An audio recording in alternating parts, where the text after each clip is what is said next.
Bueno, comenzamos con la segunda parte la segunda y última parte de esta sesión.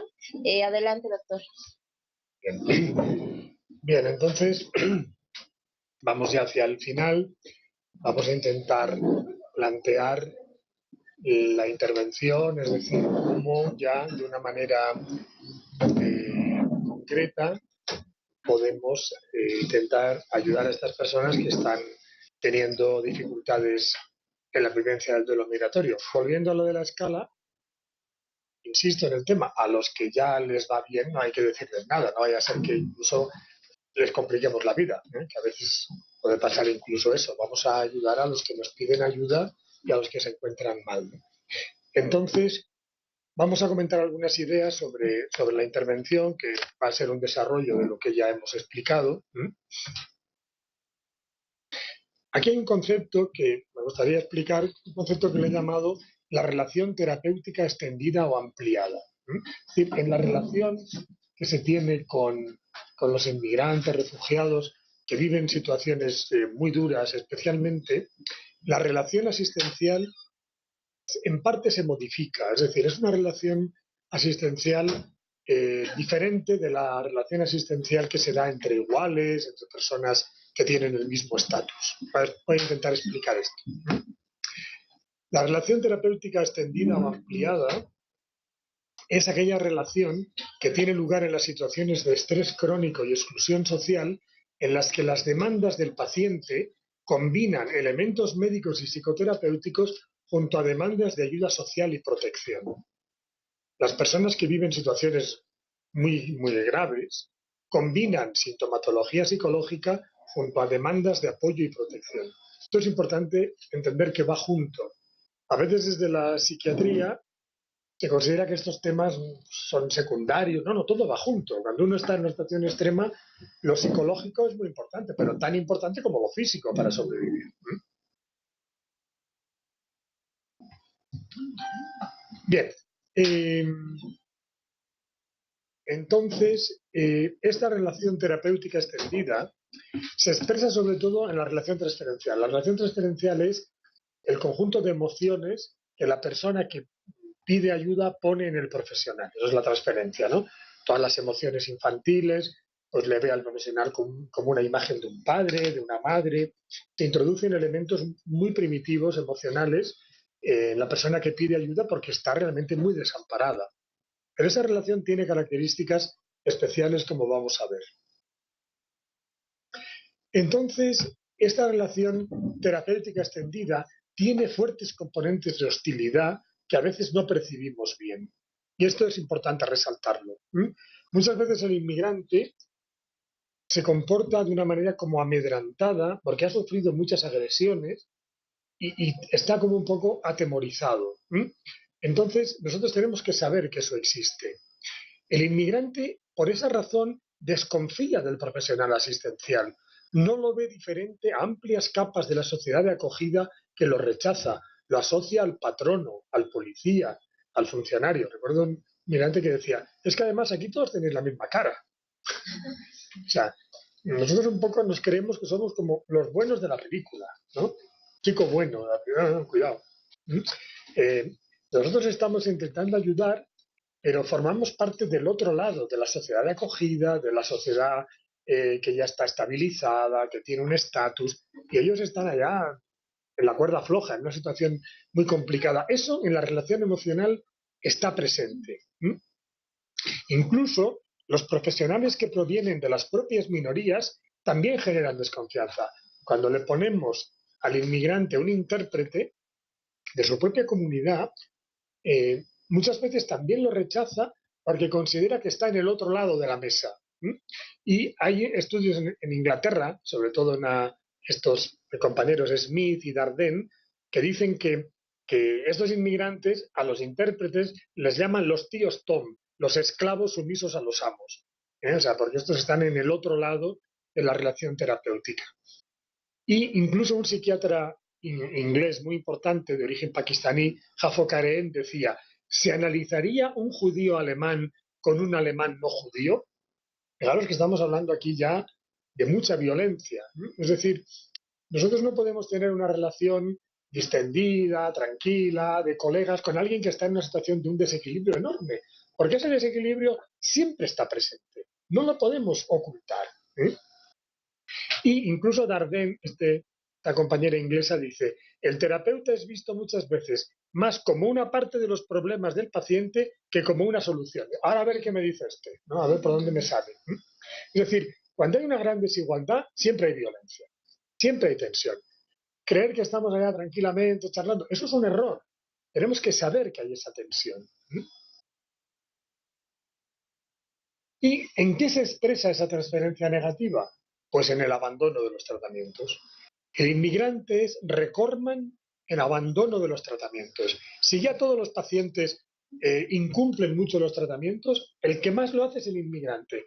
Y hay estudios que muestran que el que más de todos los negros, los que pueden sentirse más discriminados. Ahí hay una prueba clara de que algo no funciona. Y aquí hay datos de estos autores, Beret, London, Benbow, Massetti, cómo realmente el abandono de los tratamientos es un problema muy importante. Y esto pues está muy teorizado en psicología, ¿no? Adler, un psicoanalista, que a diferencia de Freud, que se centró mucho en la sexualidad, se dio cuenta de que lo que había muchas veces en la relación, en los problemas del paciente, eran problemas de estatus, de poder, o Melanie Klein, por ejemplo, que habló de la envidia, de la rivalidad, de la agresividad. Es muy importante entender todo esto. Y en una situación extrema, estos retornados que vuelven están muy enfadados, están cabreados con el mundo. Entender eso es fundamental. Si no lo entendemos, no les podremos ayudar. Incluso hay estudios que muestran que los inmigrantes y las minorías tienen la autoestima más baja que la población autóctona como consecuencia de sentirse frecuentemente excluidos. Al final te van minando la autoestima. Si siempre te desprecian, siempre... Bueno, todos tenemos una autoestima justita, ¿eh? Solo falta que nos la vayan fastidiando. Y a esto se añade que a veces los profesionales tenemos actitudes demasiado neutras, demasiado profesionales. Una persona que está en una situación muy mala, tú no puedes ser neutro. Tienes que estar a su lado o te va a ver al otro lado. No podemos actuar como, claro, si te viene a visitar, tú eres un psicólogo, te viene a ver un abogado, compañero, pues tú le tratas de tú a tú. Pero cuando viene alguien que vive una situación de exclusión muy extrema, esa relación no puede ser una relación profesional de tú a tú. Tiene que ser una relación mucho más empática para que el otro sienta que realmente le estás atendiendo. En España, además, tenemos un problema añadido, que somos muy rudos en el trato. Por suerte, en Latinoamérica sois más amables, pero los españoles somos muy brutos en el trato, además. Y la gente se asusta casi, ¿no? Cuando nos oye hablar, ¿no? Fijaros un ejemplo de algo que nos pasó en nuestro centro que expresa esta situación. Este es un test que pasamos a la gente que viene a visitarse y les ponemos las caras de unas personas que tienen las expresiones faciales universales.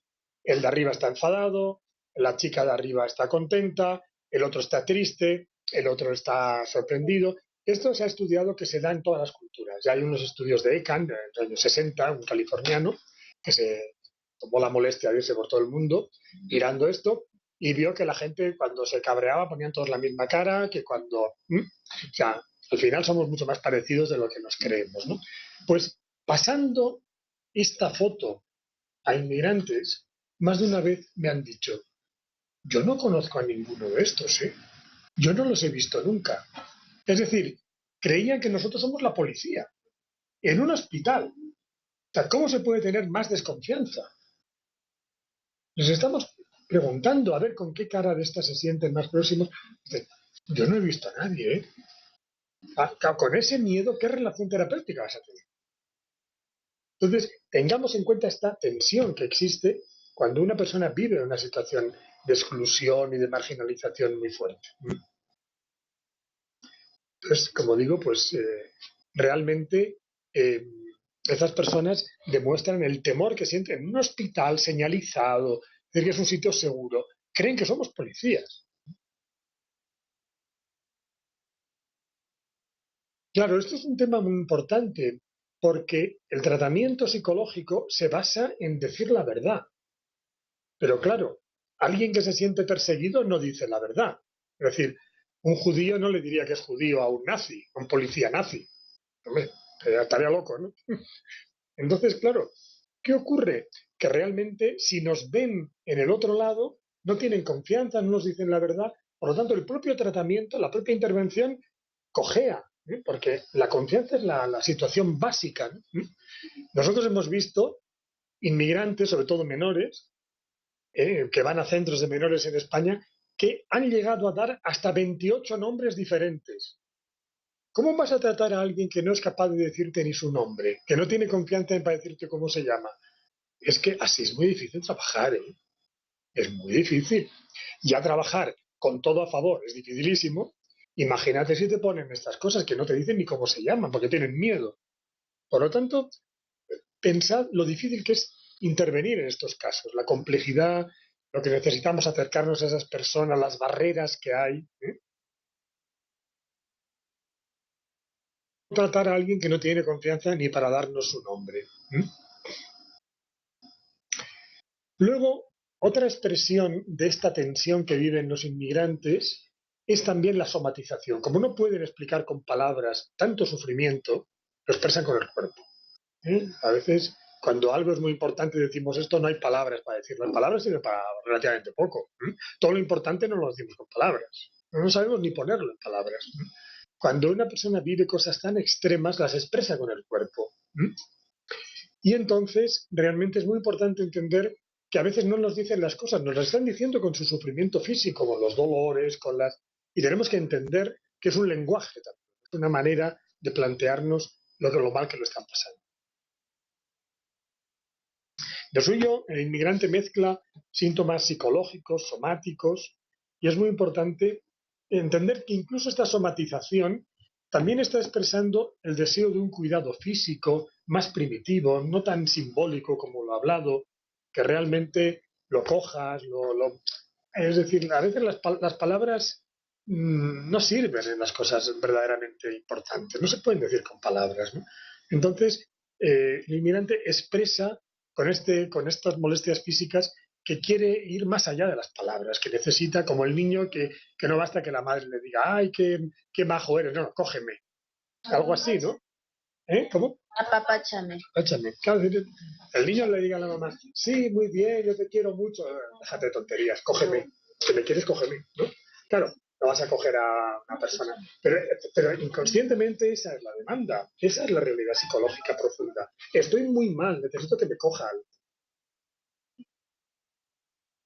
Bueno, hablábamos de las cefaleas, de la inmigraña en la situación de ayer, ¿eh? Pero claro, desde los profesionales también vivimos una situación muy difícil. ¿Por qué? Porque nos sentimos impotentes también ante todo eso. ¿Qué hacer? ¿Cómo vamos a tratar a personas que nos piden tanto? Porque nos están pidiendo muchísimo también, nos desbordan. Eh, a veces no queremos mirar, porque entonces, a veces hay profesionales que simplemente no quieren saber nada de esto, otras veces actuamos de modo paternalista para no afrontar la realidad en toda su complejidad, ya lo decíamos que eso era una forma de inferiorización del otro, o yo he visto casos incluso de que ya se han llegado a pelear y todo, ¿no? El terapeuta con la persona que le pide ayuda, porque tú me pides demasiado, bueno, puede llegar ya a desastre todo, ¿no? Pero es difícil de manejar y hay que reconocerlo, que trabajamos en una situación muy difícil para hacerlo bien. Más vale saberlo para no equivocarnos más de lo que hacemos habitualmente. ¿Mm? Y luego también muchos profesionales que trabajan en esta área sufren burnout, porque se les deja un poco solos ante esta realidad. Una persona que trabaja en un campo tan duro necesita mucho apoyo, necesita luego poder explicar lo que ha sentido, hacer grupos, formación, porque si no, se quema la gente. Cuando una persona te pide tanto, también te afecta a ti, tú también eres persona, ¿eh? También tienes tus cosas, no somos de piedra. Por lo tanto, hay que saber prevenir también el burnout que podemos tener ante tanta presión, ante tanto sufrimiento, cosas que no queremos ni mirar. ¿Eh? Entonces, un poco las ideas de la intervención terapéutica ya están investigadas en psicología. Hay un trabajo muy famoso de Jerome Frank, un psiquiatra americano, que decía que en realidad todas las intervenciones de ayuda de cualquier tipo tienen una serie de aspectos comunes, todas. las de los psiquiatras, los médicos, los curanderos, todo el mundo que ayuda. Primero tiene que haber una relación emocional. Si no hay emociones, no funciona nada. Tiene que haber confianza y tiene que haber relación. Luego, normalmente las sesiones se suelen hacer en un lugar un poco especial para resaltar que se está haciendo algo diferente. Es decir, es difícil hacer una terapia en un bar, ¿no? En la calle, en un banco allá que pasan coches y gente, y hay que tener un lugar, ¿no? Por eso el médico se pone la bata, todo eso. Muchas veces al médico no le hace falta llevar la bata para hablar con alguien, ¿no? Es un poco para resaltar que se está haciendo algo diferente, que esa persona tiene unos conocimientos especiales. Todo eso se hace, el curandero también lo hace. El curandero se pone en un lugar lleno de imágenes, de cosas, para demostrar que está haciendo algo especial. No lo hace cualquiera.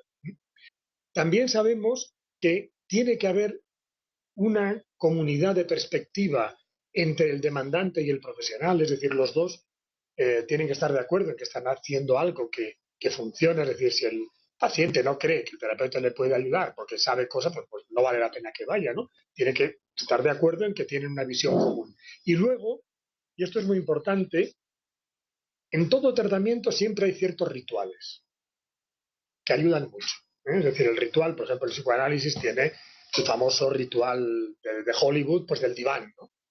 El diván forma parte. No digamos, por ejemplo, lo que es la iglesia, ¿no? La iglesia es la mayor experta en ritualización, ¿no? El incienso, o sea, usa todos los sentidos, el incienso para el olfato, las imágenes, los sonidos, por todas. Es una experiencia religiosa muy antigua, está lógicamente muy evolucionada, ¿no? Los rituales son fundamentales en la terapia, en la religión, en las comunidades, en las sociedades, ¿no? Entonces, todas las intervenciones de ayuda tienen estos aspectos comunes. Esto es importante entenderlo. Y de los 4 aspectos, el más importante es la relación emocional. Si esto falla, todo lo demás te va a hacer puñetas. Si no hay confianza, si no hay empatía, por eso decíamos antes que es difícil tratar a alguien que está tan cabreado, se siente tan excluido. Si falla la relación, ya puedes hacer los rituales que quieras, vamos, que aquello no sirve para nada. Lo importante es esa confianza, lo que se dice transferencia a nivel psicoanalítico. Bien, entonces yo creo que a nivel emocional, cuando intervenimos con estas personas, sobre todo hay que huir de la neutralidad terapéutica, de esa idea de profesionalidad, de que nosotros somos unos expertos. No, no. O te remangas o déjalo. Esa persona está, o sea, es como ser como alguien que se está ahogando. Pues tienes que remangarte y tirarte al agua, si no, algo así, ¿no? Entonces, la neutralidad terapéutica, esa relación profesional, eso sirve entre iguales, pero no cuando hay esta situación de desigualdad. Yo, por ejemplo, creo que es importante, no suelo hacer, tratarles, por lo menos en muchos momentos, de señor, señora, algo que no se hace nunca. Tú, oye, no sé qué, ¿no? Quizás entre dos iguales no hace falta, se sabe que los dos somos señores, ¿no? Pero cuando alguien ha estado tan discriminado, tratarle de señor es realmente reconocerle que es alguien que tiene pues unas cualidades, y muchas veces la gente se queda como sorprendida. No habían tratado de usted de señor hace años, digamos, ¿no? Es la primera vez que alguien me trata como una persona que tiene todos sus derechos, que tiene todas sus capacidades, ¿no? Estos pequeños detalles, insisto, que en una relación normal no hacen falta. No tengo para tratarle de señor y de usted a mi vecino, ¿no? Pero en esta situación, estos pequeños detalles pueden ser la clave para producir que se dé esta aproximación. Caray, me ha tratado de señor, me ha reconocido. ¿Quiere sentarse, por favor, señor? Solo esta frase no la he oído en años. Me han dicho, siéntate, venga, no sé qué, tal, ¿no? Todo así, ¿no? Estos detalles empiezan a ayudar a aproximarnos un poquito, porque hay mucho trabajo por hacer, pero si ya no empezamos ni por esto, a veces le dice, siéntate. Bueno, señor, ¿quiere usted sentarse, por favor? ¿Me hace el favor de sentarme? Le estás revalorizando como persona, le estás dignificando, le estás tratando como algo que nadie lo hace. Esta pequeña tontería puede ser muy importante. No la tenemos que hacer habitualmente con nuestro vecino, pero sí en esta situación. Por ejemplo, es importante saludarles en la sala de espera, conocer sus nombres. Insisto, esto no hace falta en una relación estándar, en un ambulatorio, que hay mucha gente autóctona, pues más o menos se van haciendo las cosas, ¿no? Pero cuando alguien se ha sentido tan discriminado, esto es muy parecido a lo que pasa con la gente que tiene problemas de adicción, ¿eh? La gente que, los drogadictos, etcétera, tiene la autoestima muy baja, se sienten muy desvalorizados.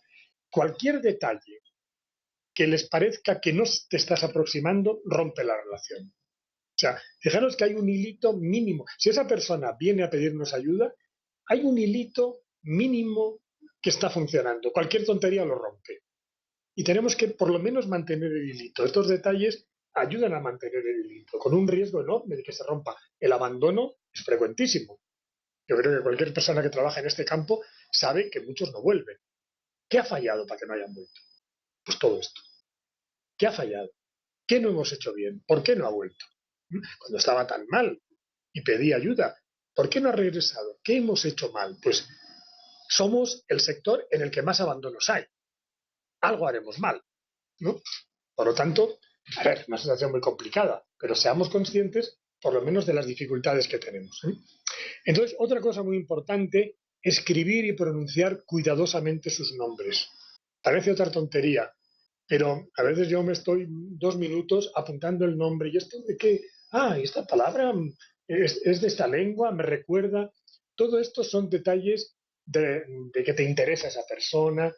Luego ya vendrá la terapia o lo que sea, pero es que no hemos llegado ahí, ¿eh? Estamos todavía en la entrada. Entonces, apuntar el nombre, pronunciarlo bien. Ah, entonces se pronuncia así. No, no, no, no. Aquí va una S, aquí va, lo repites. Estás empezando a acercarte. Está empezando a decir, caray, me están tratando como una persona. Se interesan por mí, por mi nombre, que me representa, me respetan, me tratan de... Son pequeñas cosas, absurdas en otros contextos seguramente, ¿no? Pero aquí son fundamentales. Por lo tanto, yo insisto en que todos estos aspectos los tenemos que cuidar muchísimo para evitar lo que decimos esta transferencia negativa que hace que como se sienten tan excluidos pues tienen una gran desconfianza, ¿eh? Todo esto disminuye la desconfianza. Claro, podemos decir que si nosotros comparamos nuestra intervención con la de un cirujano, tenemos un campo de intervención muy pequeño. Hay cirujanos que operan con todo y luego hay cirujanos que hacen microcirugía, ¿no? Pues nosotros estamos un poco ahí. Pero ¿cuál es el riesgo de, por huir de la frialdad terapéutica, que pases a que el paciente se enamora de ti? O el paciente depende de ti, se quiere apropiar de ti, eres su único eslabón, Claro. su único anclaje. Bueno, aquí también tenemos que saber entender esta demanda, saber reorientarla, hacerle entender pues, que nosotros le podemos ayudar, pero que tenemos también nuestros límites, o sea, porque tampoco sería la solución que tú adoptaras a todas las personas que te piden ayuda, ¿no? No, pero es importante en la primera sesión poner el marco terapéutico. Mira, yo aquí puedo ayudarte en esto, o tú qué pides, y entonces de alguna manera llegas a un consenso, porque ¿por qué has venido tú aquí? ¿Qué te puedo yo ofrecer que tú necesitas?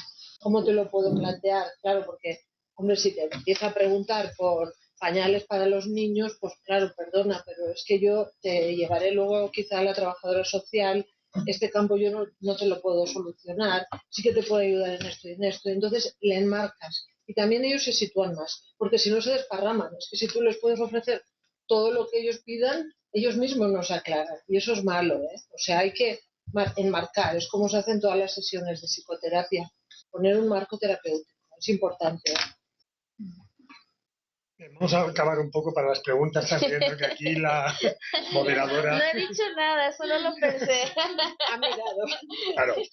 Y otro aspecto muy importante aquí es la comunicación no verbal, ¿no? Sabemos que lo que más valoramos es lo no verbal. Volvemos a lo de que el lenguaje está un poco idealizado. O sea, se sabe que el 80% del valor de la comunicación es no verbal. Ya nos puede decir uno lo que quiera, que según cómo nos lo diga no nos lo creemos ni de broma, ¿eh? Primero nos fijamos en cómo nos lo dice. Lo que dice ya vendrá después, ¿eh? Entonces, claro, aquí, con estas personas, como realmente capten, a pesar de que digamos un discurso perfecto, que no nos interesamos, que estamos lejos, esto se acaba también enseguida, ¿eh? O sea que cuidar mucho todo el lenguaje, la comunicación no verbal, porque es fundamental en la comunicación humana. Entonces, bueno, es fundamental también el respeto de la cosmovisión que tiene el otro. Hay muchas maneras de ver el mundo. Uno puede tener una, pero no, por lo menos no estoy muy seguro de que la mía sea del todo cierta, ¿no? No sé, tengo muchas dudas, ¿no? Creo que hay otras maneras de ver el mundo y hay que escucharlas, respetarlas, y es una manera de respetar también al otro. Si nosotros ya nos creemos que estamos en una posición de superioridad, ya lo vamos a expresar inconscientemente de muchas maneras, ¿no? Que piensa que el mundo es no sé qué porque en su cultura, bueno, no lo conozco, voy a escucharlo, voy a respetarlo, porque como expresemos de alguna forma un cierto paternalismo, una cierta superioridad, ya estamos generando también problemas en la comunicación. Luego, los temas culturales, siguiendo un poco con esto, son importantes de respetar, pero hasta cierto punto, es decir, no hay que ver al inmigrante como una especie de criatura exótica, ¿no? Con un colorismo. No, pues, las personas tienen diferentes maneras de funcionar, pero en situaciones muy extremas, además, lo social pesa más que lo cultural. Es decir, los elementos sociales de supervivencia, de rupturas afectivas, son más importantes que los aspectos puramente culturales. Es decir, tampoco hay que sobrevalorar lo cultural. Y en ese sentido, sabemos que la medicina tradicional considera que quien enferma ha incumplido alguna norma del grupo, ha dado envidia, no ha tratado bien a los padres, a los antepasados, y entonces el damnificado recurre a la brujería para ponerle enfermo. Este es el mecanismo por el que funciona la medicina tradicional. Es importante entenderlo, respetarlo, y entender además este aspecto tan psicosocial que tiene, ¿no? Que es un conflicto con los otros, con la familia, con la comunidad, lo que le ha hecho sentirse mal, ¿no? Por lo tanto, vamos a intentar volver a poner a esa persona en una buena comunicación con su comunidad.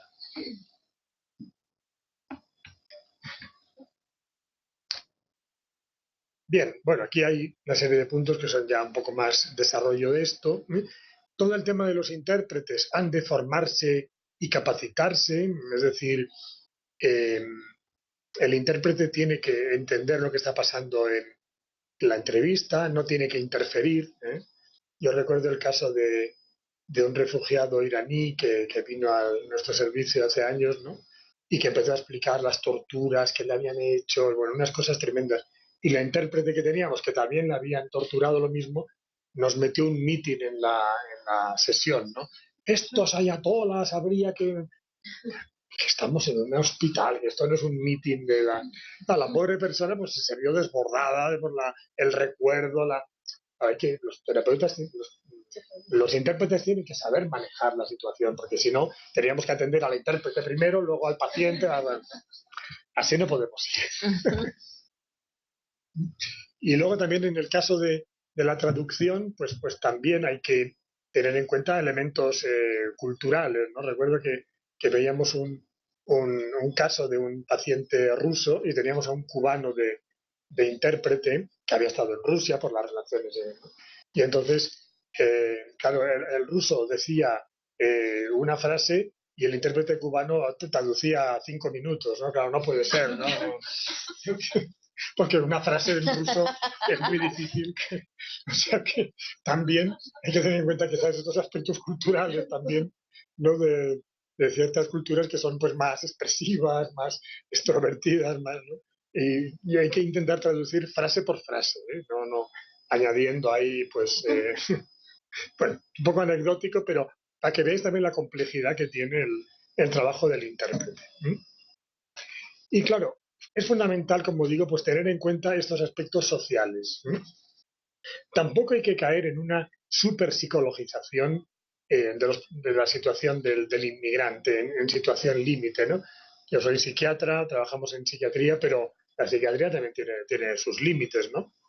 En este sentido, si el terapeuta a un inmigrante que está en la calle, sin trabajo, sin familia, sin papeles, le realiza una brillante interpretación diciendo que su problema se basa en un conflicto con la imagen de su madre, se acordará de la madre del terapeuta, ¿no?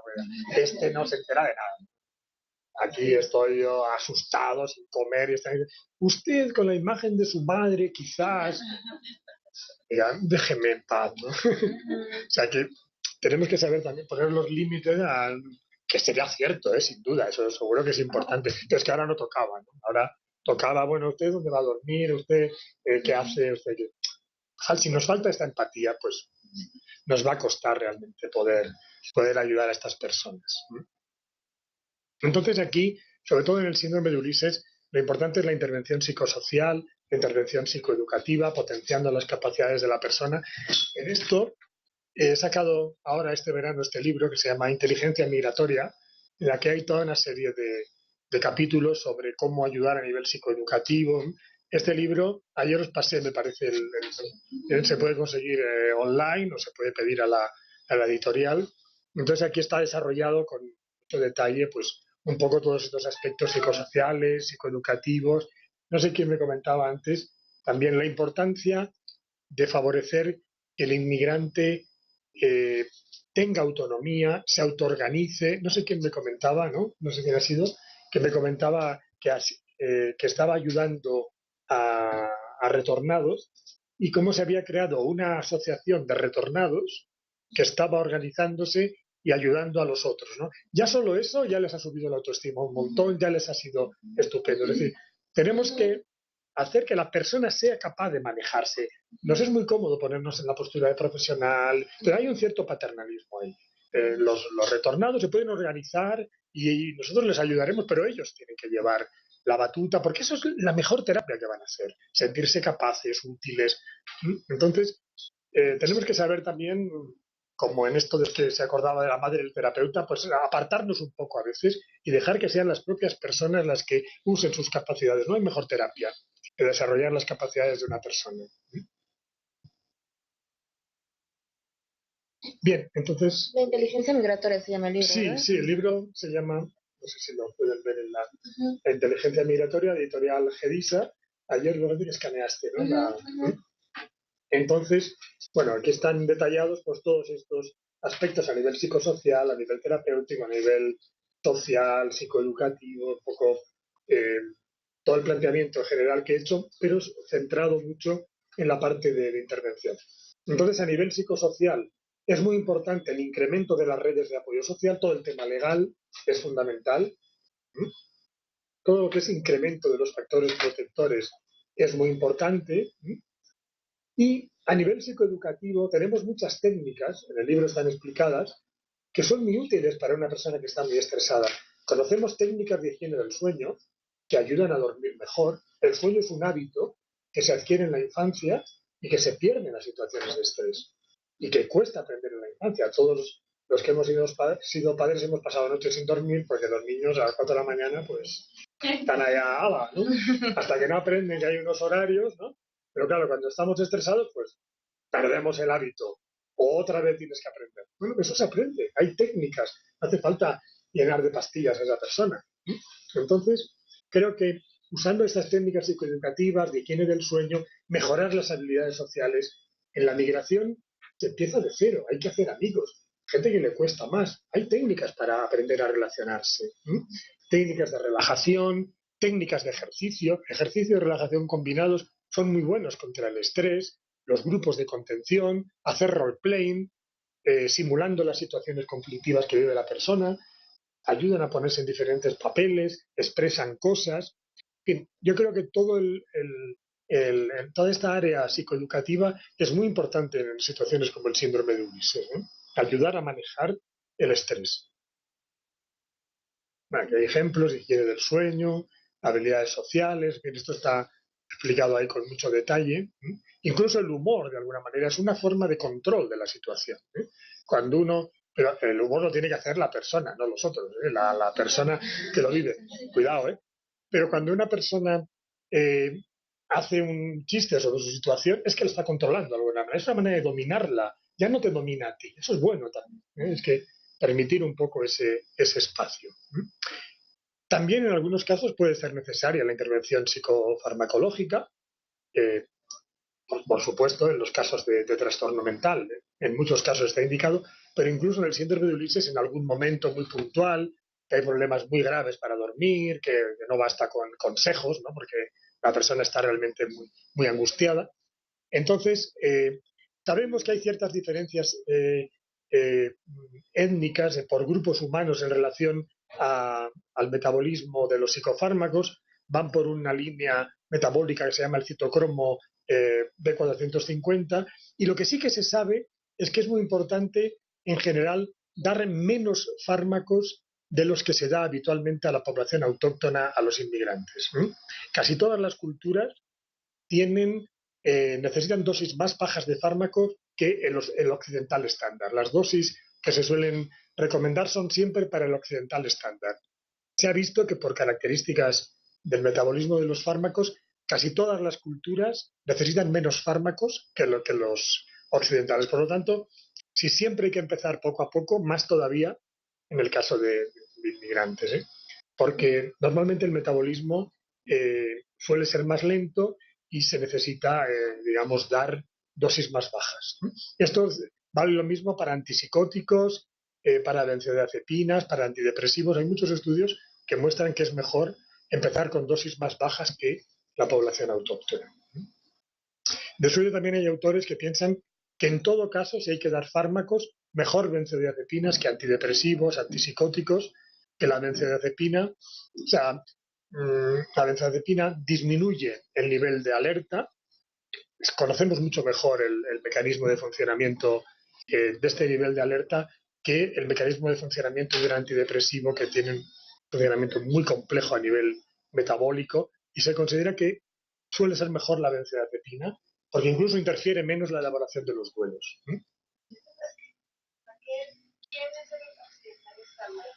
¿Cómo? Bueno, normalmente los laboratorios, las prescripciones de todos los manuales. Mira, los asiáticos tienen muchísimo problema con el tema de los fármacos. Hay que tener muchísimo cuidado. Los africanos también. Esto no será un occidental estándar, claro, depende. Si esta persona lleva ya. Depende, cada uno tiene su línea metabólica, pero en general hay que tener mucho más cuidado que una persona, digamos, bueno, de América del Norte, podríamos decir. Nosotros también los españoles somos los latinos. Yo no sé exactamente cómo se diferencian estos grupos. Se sabe que cuando se hacen estudios de farmacología siempre se hacen por grupos étnicos. Bueno, pues digamos grupo blanco, clase media, digamos. Sí, el WAS, un poco el WAS, ¿no? Y además hombre, porque las mujeres tampoco se las estudian. Las mujeres tienen también más problemas, los niños también, claro. Pero en principio, africanos, nosotros tenemos mucha población subsahariana, y asiáticos hay que tener muchísimo cuidado. Con muy poquito se pueden poner con unas acatisias tremendas. Normalmente, por ejemplo, los antidepresivos que se suelen dar, que son los autorizados por las normas internacionales, que no puedan producir riesgo de autólisis, etcétera, pues producen acatisia, y en una acatisia es un estado de agitación, excitación que se produce por el efecto del propio medicamento, no por el estado mental de la persona. Entonces, cuando tú le das esa medicación a un paciente que está en el límite del suicidio y le produce esa agitación, pues lo estás liando mucho. O sea, que no. Bueno, simplemente es un comentario. En general, el psicofármaco no se usa en el síndrome de Ulises, pero tampoco hay que ser fundamentalista. Si hace falta, primero es la persona, no la teoría, ¿no?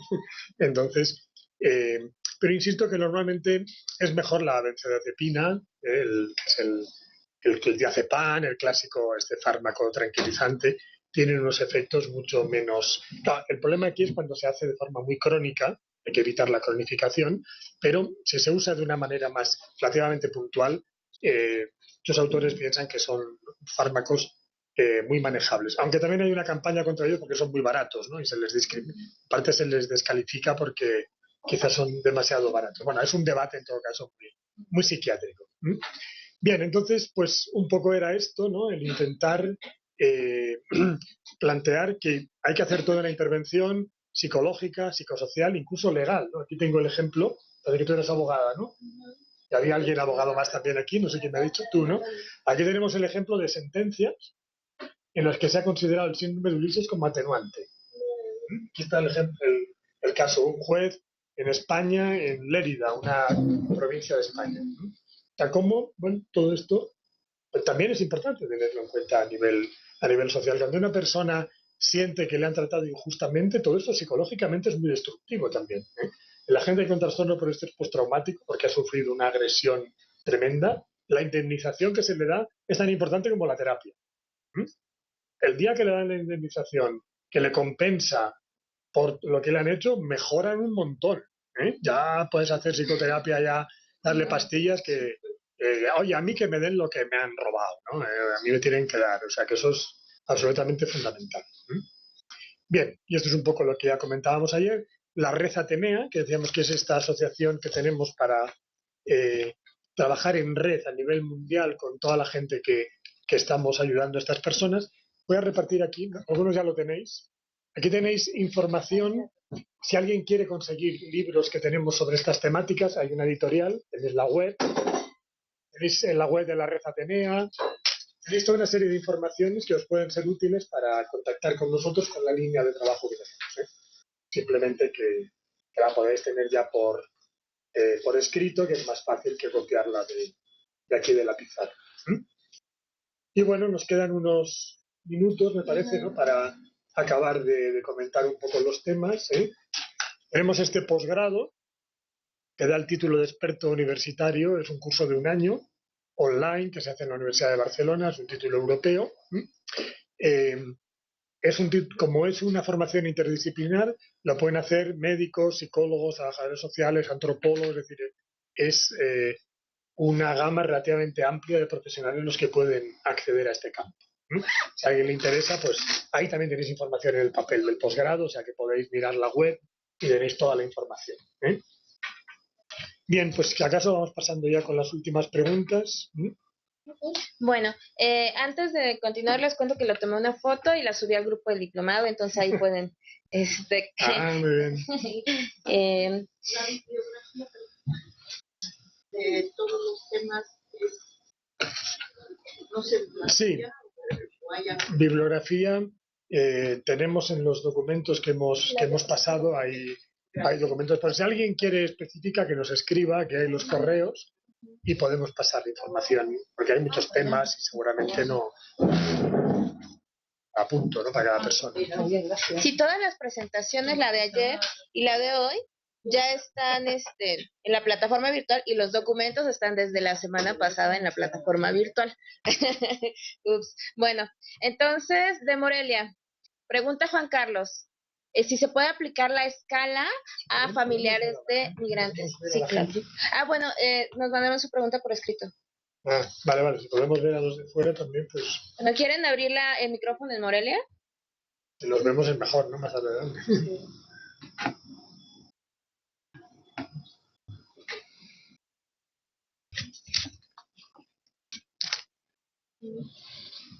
Bueno.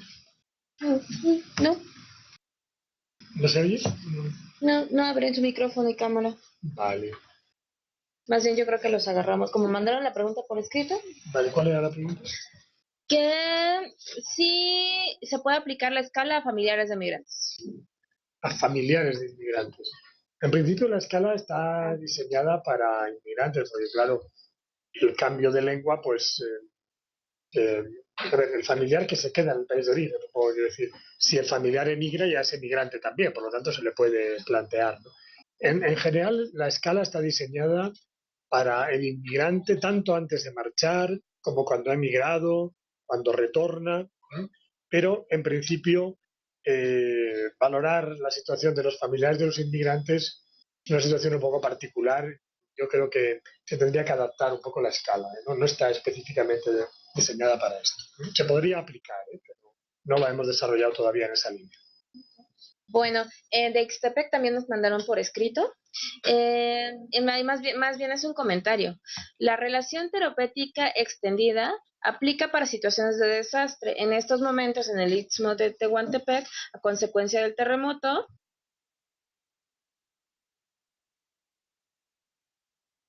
vivimos una situación crítica que demanda la atención de necesidades de techo, abrigo y techo, pero además se agregan demandas de atención emocional y psicoterapéutica, personas que perdieron familia, casa negocios o medios de trabajo. Sí, sí, de acuerdo. Sí, sí. Cualquier situación extrema Ujú. da lugar a este tipo de vivencias, de desamparo, de miedo, búsqueda de protección. Es decir, es una persona que migra, una persona que sufre violencia, que ha sufrido una catástrofe natural. Sí, yo creo que se puede aplicar en general. Ok, bueno, le doy la palabra a Los Ángeles y después voy con las preguntas en línea. Adelante, Los Ángeles. Sí, Hola.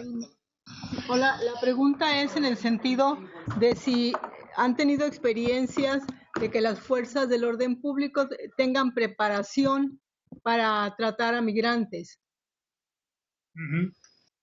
Bueno, no demasiada experiencia, pero sí que tenemos conocimiento o nos hemos relacionado con, con algunas policías que sí que han intentado prepararse para atender a los ciudadanos, ¿no? Para proteger a los ciudadanos, que esa es la función, ¿no? En España, por ejemplo, sí que ha habido algún curso para policías, ayudándoles a entender la situación con la que se iban a encontrar en relación a los inmigrantes.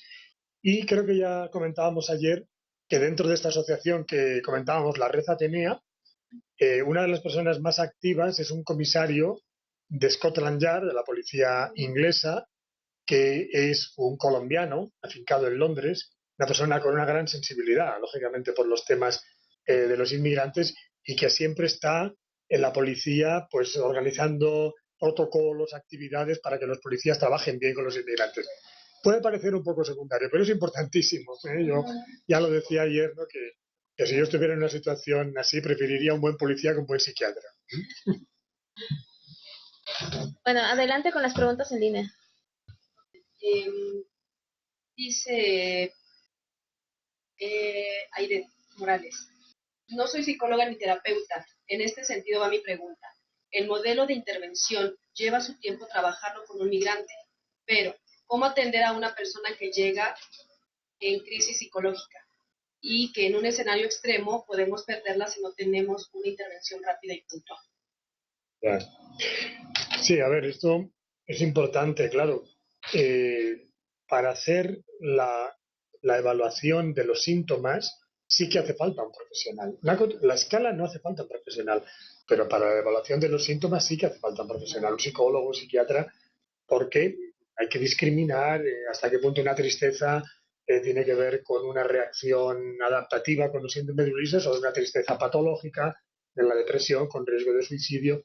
Entonces aquí hace falta, para hacer la valoración clínica, hace falta profesionales psiquiatras. Ahora, para hacer la valoración psicosocial puede intervenir todo el conjunto de profesionales. Es más, ahí seguramente el psiquiatra lo hará peor que un trabajador social que tiene una visión muy completa, ¿no? de los temas sociales. Entonces, creo que en este caso es importante hacer un buen diagnóstico para ver si es un síntoma de Ulises, o es una depresión, o es un cuadro psicótico, o lo que sea. Una más. Carmen dice, en el centro comunitario donde trabajo tenemos muchos hombres que sufren depresión y muchos de ellos ya tienen problemas de alcoholismo. Esto se agudiza durante la temporada invernal, ya que el trabajo se termina o disminuye. ¿Cómo podríamos ayudar a estas personas? Bueno, a ver, claro, aquí habría que ver si esto que se llama depresión realmente es una enfermedad depresiva o en algún caso por lo menos está confundiendo una tristeza adaptativa con la depresión. No lo sé, no puedo decirlo porque no conozco ningún caso de estos, ¿no? En todo caso, vuelvo al anterior, un buen diagnóstico, ¿no? El alcoholismo sí que es un trastorno mental muy severo, ¿m? Que requiere no solamente una atención psiquiátrica, sino psicosocial, un programa de grupos de autoayuda, etcétera, ¿no? Entonces yo creo que en relación a lo que se plantea aquí, pues ahí tiene que haber un equipo de profesionales de salud mental para trabajar con estas personas. ¿Sí? Sol, y que las voy anotando. Aquí. No sé si alcance, pero los anoto. Adelante, Sol. Gracias. Sin el afán de psicopatologizar y medicalizar, ¿no? Obviamente el síndrome Ulises o estos trastornos o estas situaciones adaptativas que viven los migrantes, sí quiero recalcar que bueno, tampoco satanicemos y estigmaticemos la atención psiquiátrica, ¿no? Es decir, definitivamente creo que somos una gran herramienta y finalmente somos los que podemos tomar la decisión de decir si es una cuestión adaptativa o si es una depresión y atenderlo como tal, ¿no? Entonces, esta parte de enviar al psiquiatra, no la satanicemos ni digamos, no, es que ya voy a ir con el loquero, ¿no? Sino hagamos también una normalización, por decirlo de alguna manera, de ciertos trastornos psiquiátricos. La realidad en México es que de que empiezan los síntomas depresivos y ansiosos a que se recibe una atención y un tratamiento oportuno pasan de 10 a 14 años. Entonces, 10 a 14 años que la persona no le está viviendo bien, ¿sí? Y no dejemos que los migrantes con esta visión de que solo es una cuestión adaptativa, ¿no? Sigan, ¿no? Y estén 10 o 14 años pasándola mal, ¿no? Entonces tampoco los Sí, por supuesto. Ya lo decía que tiene que haber una valoración clínica del profesional y ver si es un trastorno adaptativo, un trastorno reactivo, ¿no? Es decir, como síndrome de Ulises, o es un trastorno mental. Yo he insistido ya varias veces que se tiene que hacer una buena valoración clínica primero. La escala es otro aspecto más psicosocial. Perdón. El otro día, justamente cuando estábamos en Davis, nos pusieron un caso como un simulacro, ¿no? De un paciente que explicaba sus síntomas y valorando con la escala, resultó que esta persona tenía un trastorno de control de impulsos que no se había detectado a tiempo y que había pasado a mayores. Y justamente valorando los duelos y los estresores, los estresores y la vulnerabilidad salió. Necesitaba un programa preventivo de salud mental y no se había hecho.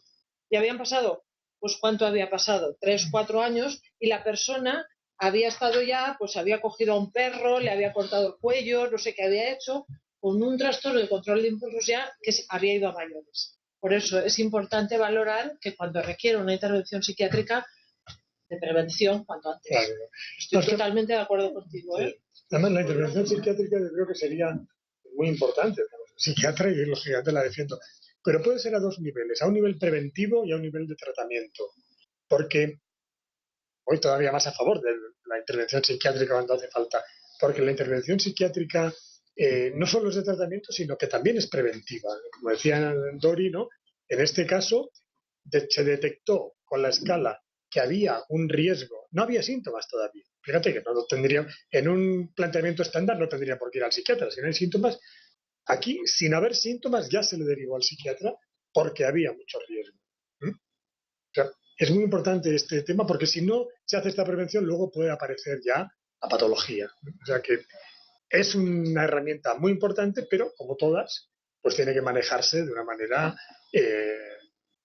delicada, teniendo en cuenta todos los elementos, no de manera automática, ¿no?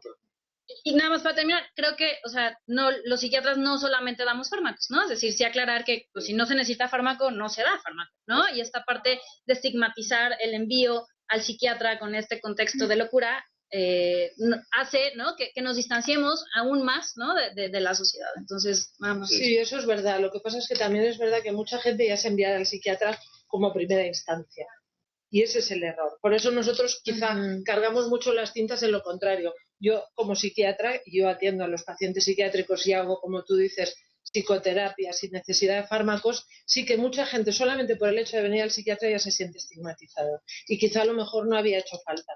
Y eso también hay que tenerlo en cuenta. O sea, que es como todos. Es una intervención mesurada. Sí. Tener en cuenta ambas partes. Híjole, bueno, los anoto. Bueno, Los Ángeles, Saltillo, Marta, Jocelyn, Omar, Ross, te anoto, ya te anoté. Pues yo los anoto, a ver hasta dónde da. Los Ángeles dice que si tienen experiencia en grupos de control o de las fuerzas públicas preparadas para tratar con migrantes. Bueno, un poco lo de antes, ¿no? No es un tema que hayamos trabajado mucho, pero sí que conocemos, hemos hecho algún curso, conocemos alguna experiencia.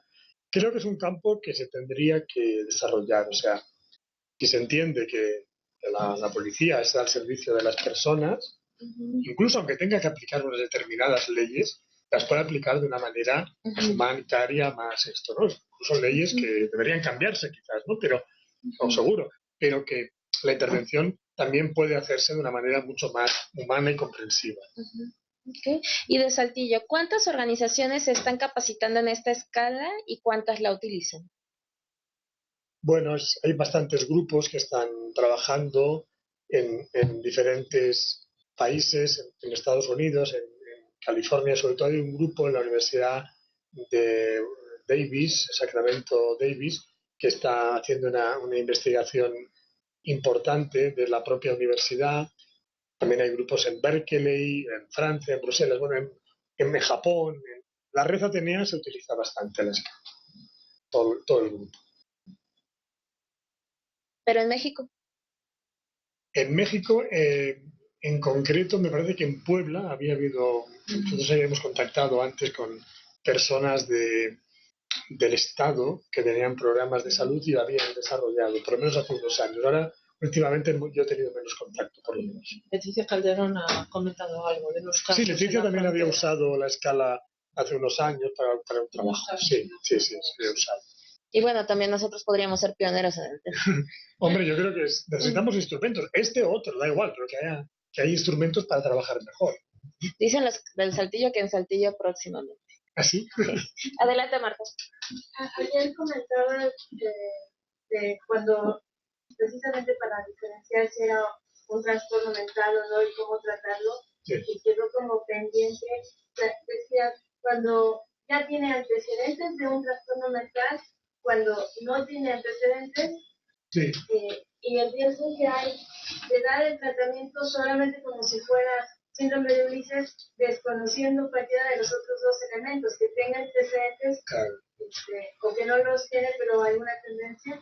Entonces, mi pregunta es, ¿en qué momento, o sea, si se determina que sí hay un trastorno mental o que hay necesidad de la intervención psiquiátrica, que esa suspende el trabajo de tratamiento del síndrome de Ulises, o si hay esquemas ya de participación para tratar, por ejemplo, el alcoholismo por un lado o la psicosis por un lado y acompañarse con quien esté tratando o buscando la mejora del síndrome de Ulises. A ver, en principio, el síndrome de Ulises es excluyente. Si se tiene síndrome de Ulises, no hay enfermedad mental. Y si hay enfermedad mental, no hay síndrome de Ulises.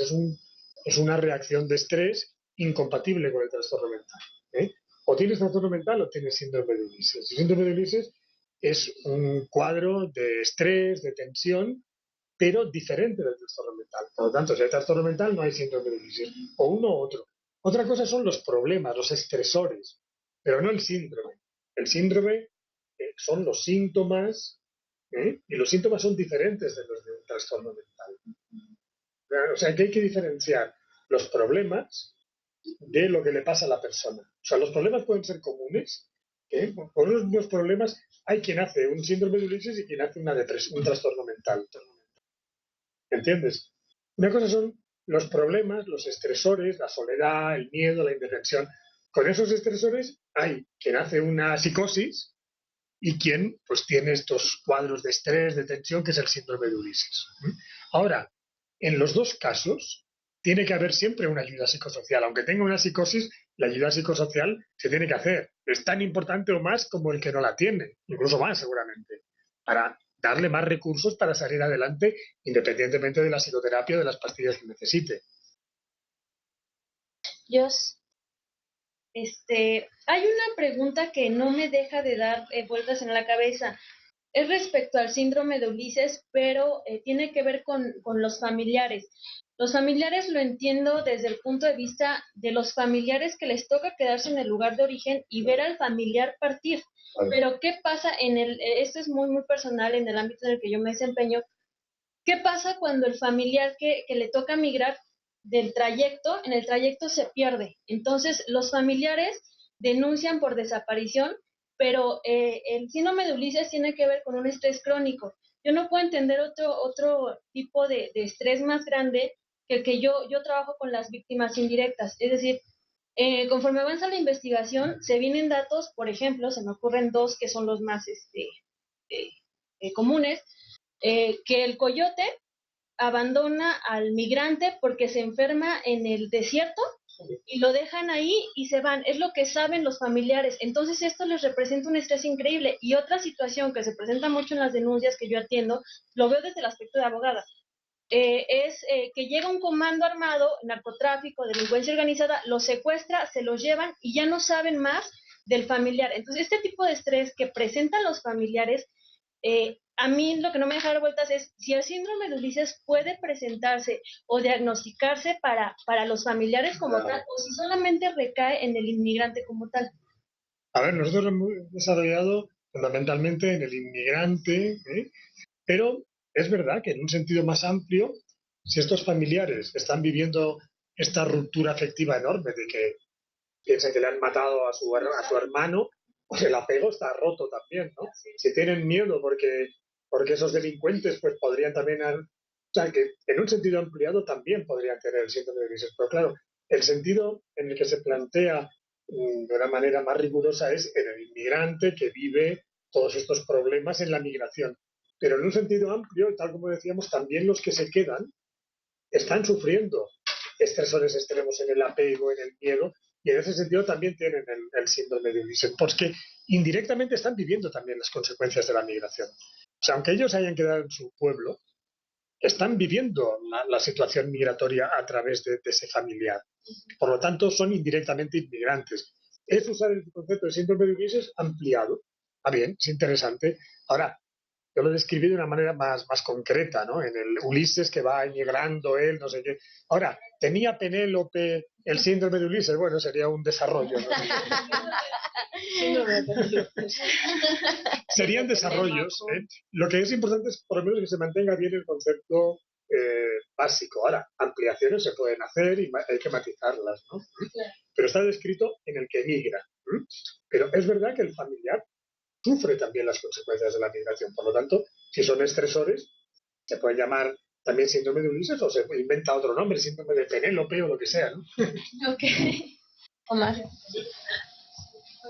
Sí. No, tú. Bueno, en primer momento comentar, creo que la palabra, bueno, el concepto de intervención asistencial es como mañoso.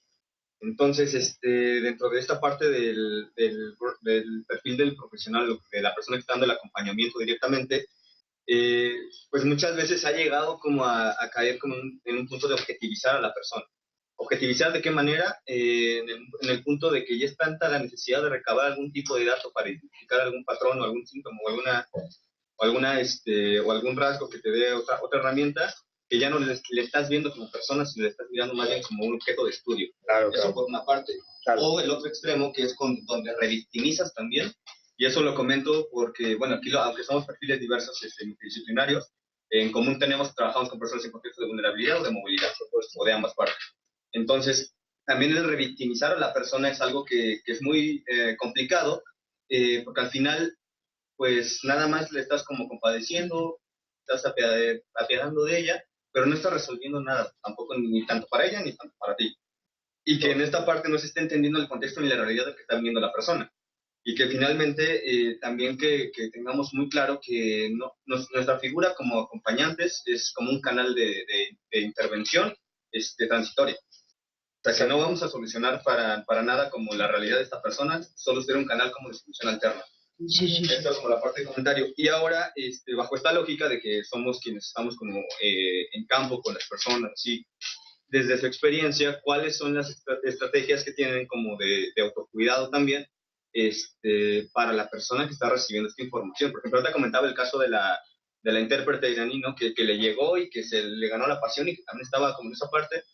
Pero pues también es cómo lo han trabajado desde su equipo, qué sugieren para los profesionales. Para las personas que estamos desde las herramientas de autocuidado. Sí, a ver, son como 2 o 3 preguntas, ¿no? La primera, claro, el tema del estudio, es verdad que cuando toques un estudio te pones en una postura pues un poco fría, pero si no comprendemos bien la realidad, tampoco actuaremos bien. Nosotros tenemos que ser investigadores, tanto como cuidadores. Porque si no conocemos la realidad sobre la que vamos a intervenir, ¿cómo intervendremos bien? O sea, aquí es inevitable investigar porque no conocemos muchas cosas. ¿Entiendes? O sea, yo creo que no hay que tener complejo de intentar ser objetivo y de ser investigador porque estamos ayudando con la investigación. Si no generamos conceptos y planteamientos correctos, estaremos ayudando con muy buena fe, pero equivocadamente a lo mejor. Porque tenemos la obligación de hacer lo mejor posible y eso requiere investigación. Pero rapidísimo un paréntesis ahí, es que justo en esa parte como de la investigación, y que claro que tiene todo el objetivo de apoyar y de alguna manera, en ocasiones como esta rigidez también nos hace como caer en un formato totalmente o sea, muy rígido. Claro. Sí, Sí, de acuerdo. la pregunta B, la pregunta C, y como no soltarte a generar empatía, que realmente te va a dar mucho más elementos de investigación. Sí. Depende. Estoy de acuerdo. Sí. Se pueden hacer las dos cosas. Sí, ojo, se puede combinar. Hombre, yo cuando hago una entrevista, digamos, a una familia, el primer día que vienen, es semiestructurada. Yo les pregunto cosas que están allá, y luego todas las que ellos van soltando.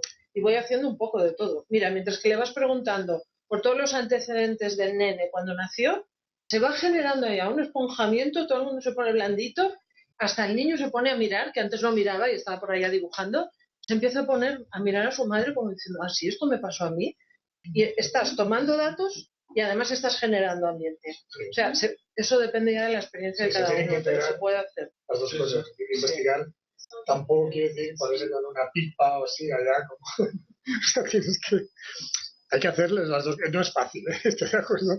Pero tanto la empatía como investigar son importantes porque ayudan a la persona. Nosotros no sabemos así por ciencia infusa qué hacer. Nosotros en medicina, de hecho, estamos muy acostumbrados, ¿no?, a tomar los datos objetivos. Si tiene alergias, si está vacunado, son cosas objetivas. Tú no te las puedes saltar y dejarle que expliquen todo lo que quieran.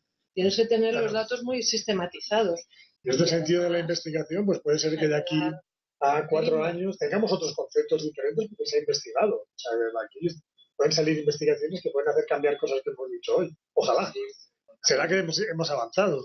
Necesitamos falsar, reevaluar continuamente los conocimientos para trabajar mejor y ayudar mejor. Y la otra cosa, la victimización, pues evidentemente yo ya lo he dicho, creo que es muy importante generar esa capacidad de autoorganización, de autonomía del sujeto, evitando el paternalismo, victimización, ¿no? Es decir, nosotros vamos a ayudar porque está en una situación límite, pero luego ya tenemos que hacer enseguida que la persona vaya por su propio pie, ¿no? Si no, lo estamos convirtiendo en un discapacitado mental o en una persona que no tiene capacidad de valerse. Ros. Yo una pregunta, justamente con la historia de Ezequiel, que nos dejaron leer, hablan justo, ¿qué es la fatiga por compasión? Que es algo que aquí se menciona y sí me gustaría que abundaran más. Pero yo no lo he utilizado ese concepto. ¿No sabes? ¿No? ¿Quién ha comentado eso? Es que yo no he sabido. En la lectura. Pero, bueno, no sé, pero se puede entender. Has explicado tú. No. Es que no uso ese concepto, no conozco. Ok, y lo otro que también le pregunto a Mar, justamente iba encaminado a eso. O sea, hablaban obviamente de la fatiga por compasión, pero también de del autocuidado que deben de tener los operadores psicológicos. Vale. Por ejemplo, yo le comentaba, que digan los operadores para personas con migrantes, no psicológicos. Aquí hay algo muy importante que yo veía, por ejemplo, las personas que trabajan con mujeres que sufren violencia, por lo general, ellos sí tienen unos modelos muy específicos de atención. Claro. Y entonces, en alguno de sus congresos internacionales, ellas comentaban, o sea, eran psicólogas, abogadas y cualquier persona que atendía justamente a estas mujeres violentadas, tenían periódicamente actividades justamente para sanearse, ¿no? De toda esta contención emocional. Entonces, a mí sí me gustaría que nos detallaran qué podríamos hacer nosotros en ese sentido.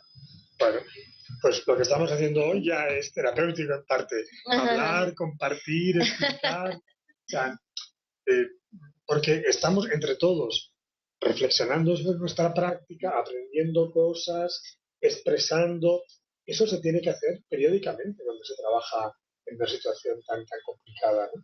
Y además yo creo que los profesionales, cuando no se les ofrece esta formación y estos espacios, también se sienten mal porque se sienten como que se les deja un poco solos ante el peligro, ¿no? ¡Hala, tú te espabilas con este problema tan grande! No, los que están detrás, los jefes, también tienen que cuidar a sus trabajadores, ¿no? Ofrecerles formación, ofrecerles grupos de apoyo, de autoayuda. Nosotros también necesitamos autoayudarnos explicando las cosas, ¿no? Entonces eso es fundamental. Si no, ya lo he dicho antes, vamos hacia el burnout, ¿no? Todos conocemos también en este campo gente que lo deja porque se quema.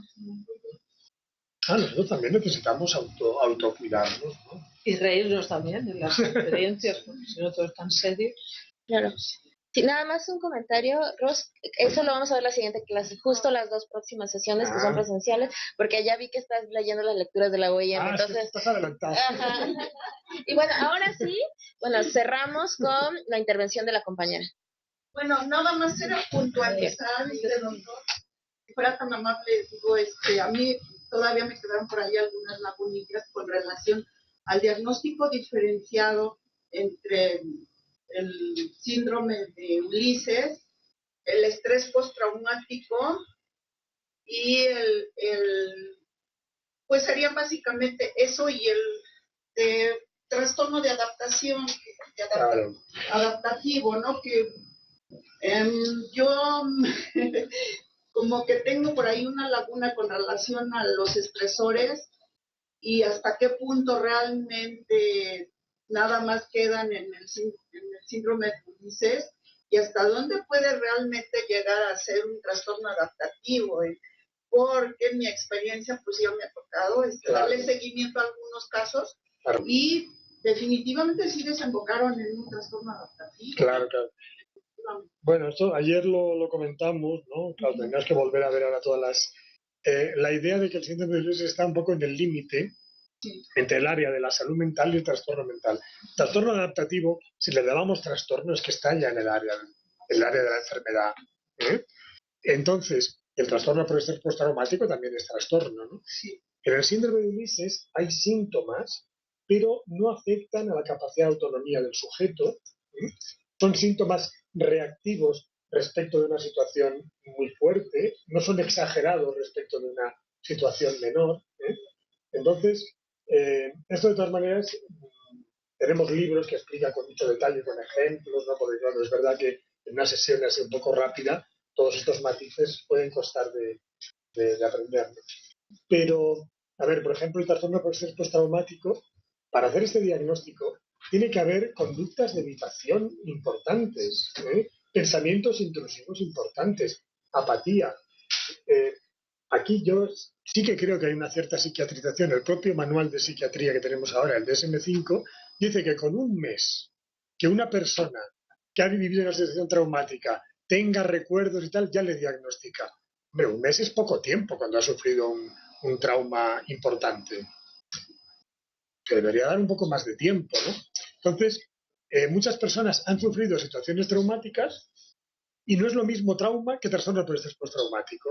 Hay un riesgo, en muchos casos también existe, por supuesto, el trastorno, pero nuestra idea es de que no se tiene que, de alguna forma, masivamente considerar que toda persona que ha sufrido un trauma ya tiene este trastorno, porque si le falta apatía, si le faltan pensamientos intrusivos, todo esto pues, no se puede hacer el diagnóstico.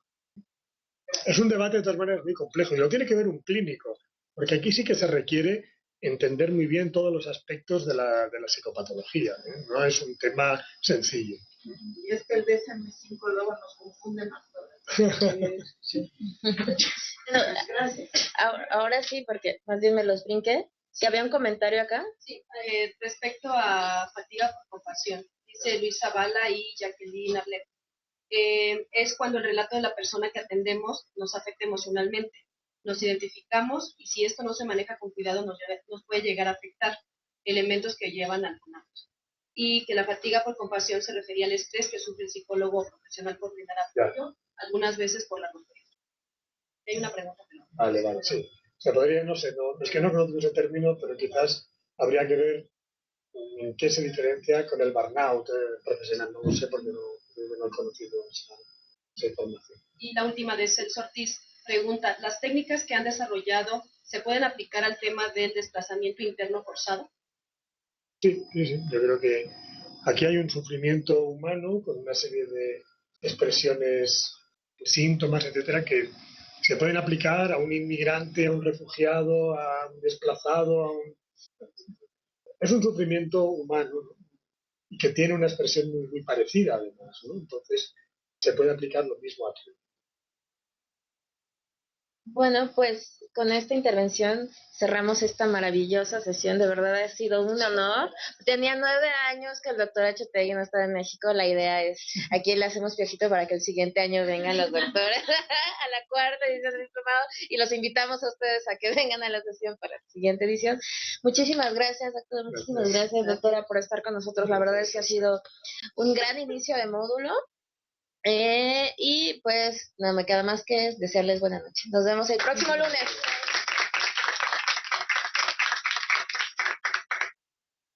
Llévense su basura.